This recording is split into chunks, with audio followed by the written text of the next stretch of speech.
Dr. Nels here, folks, and we're going to do a three-part series on thriving in adversity, which is something our family has had the noble ability and purpose to be able to live through and do, which is literally how we have looked at it.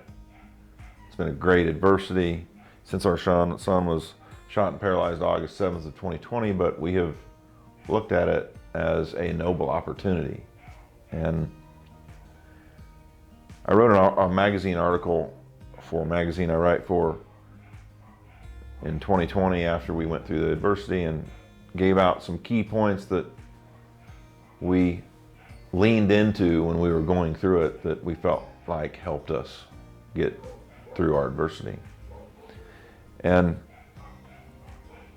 on the day my son was shot, we had found out he was shot, and I was hoping and praying it was in an extremity. And that was, around 3 o'clock or so, and we didn't know exactly where. And then 15 minutes later or so, I found out he was shot in the chest. And when I found out he was shot in the thorax, that's when I knew death was a probability.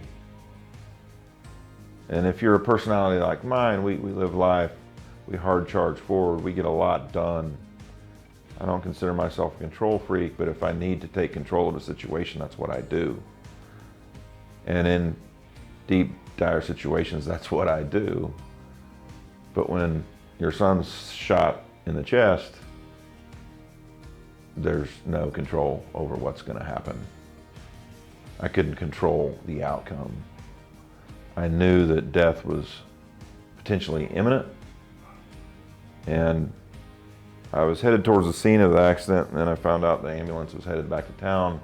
And so I turned back around on this blacktop road, and I can take you exactly where I was at. And I pulled over, and I knew Nash could die.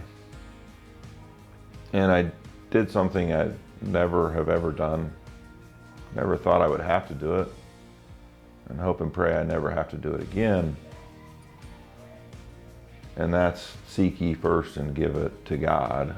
Only it was my son. I gave him to God. And I was on the side of the road, and I looked up with tears in my eyes, and I told God, if Nash is to die, please take him. But if he is to live, please heal him. And it's the hardest few words that have ever came out of my mouth, ever. And